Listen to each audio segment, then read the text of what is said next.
ada program pengembangan diri dan karir khusus untuk Bapak dan Ibu dalam rangka memastikan pemenuhan kompetensi. Bapak dan Ibu, saya Yanti Munte, saya akan menjadi pemandu dalam kegiatan kali ini.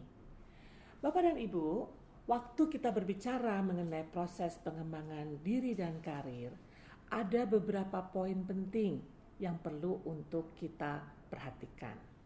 Pertama adalah proses pengembangan diri dan karir merupakan sebuah proses kerjasama antara organisasi dan pegawai. Organisasi perlu untuk memberitahu, mengkomunikasikan kepada para pegawai mengenai arah pergerakan. Sedangkan pegawai perlu untuk beradaptasi dan bahkan memimpin perubahan yang terjadi.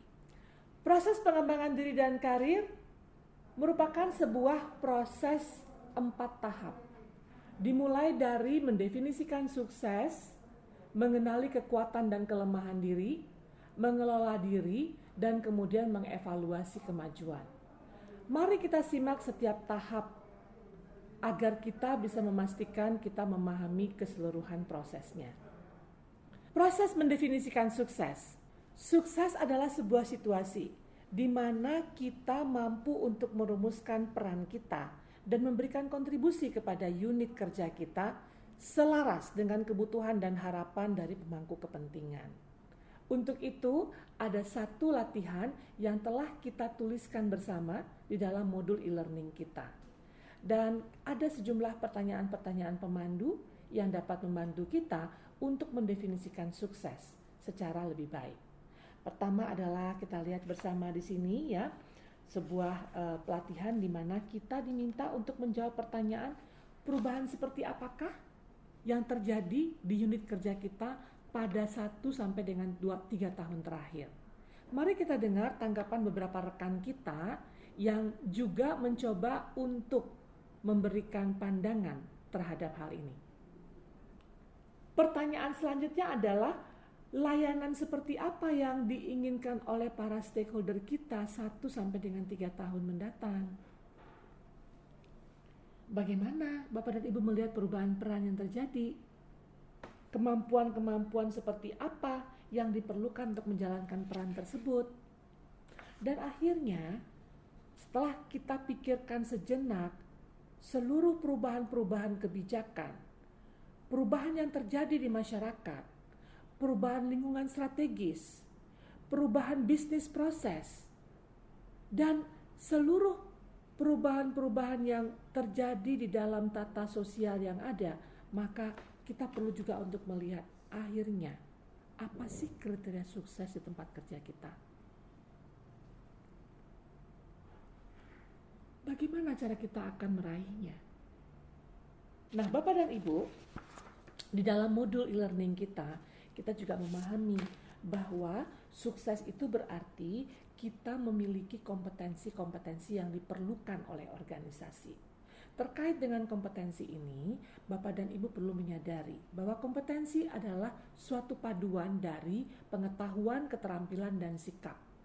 Dan kita perlu menyadari bahwa ada banyak hal yang kita ketahui, namun belum tentu dapat kita lakukan.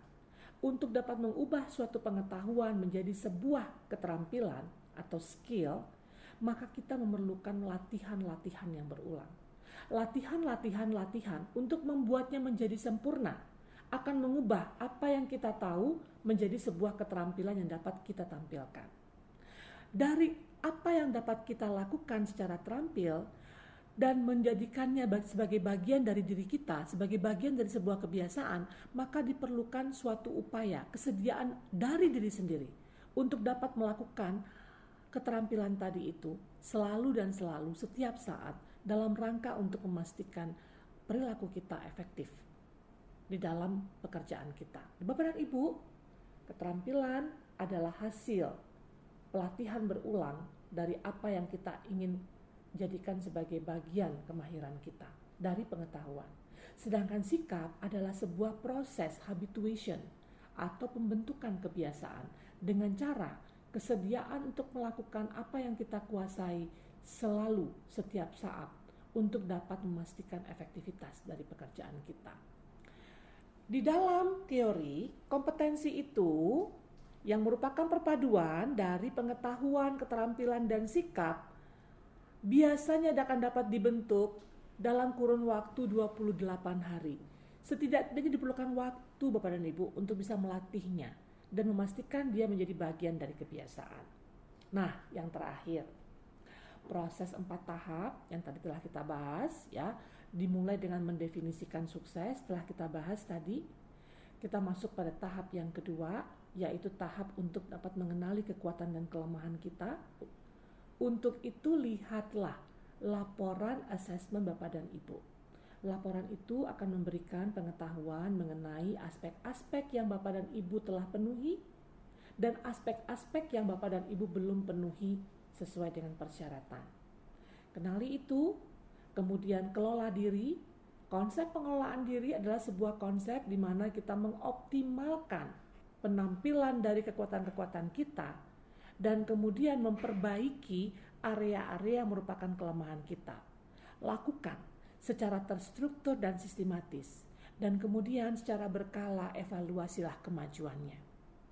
Bapak dan Ibu, sekali lagi, proses pengembangan diri dan karir adalah sebuah kerjasama antara organisasi dan pegawai.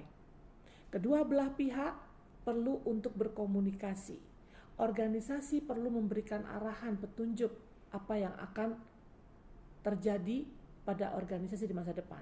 Pegawai perlu untuk mengantisipasi, beradaptasi dan memimpin perubahan untuk memastikan agar pegawai memiliki kompetensi yang diperlukan oleh organisasi. Kompetensi adalah suatu paduan dari knowledge, skill, dan attitude. 3 rangkaian. Tahu, bisa, dan mau melakukannya setiap saat untuk efektivitas perilaku di dalam bekerja. Dan terakhir, jangan lupa, dia merupakan proses 4 langkah. Definisikan sukses, kenali kekuatan dan kelemahan, kelola diri, dan evaluasi kemajuan. Bapak dan Ibu, sampai bertemu pada modul yang selanjutnya. Sampai jumpa.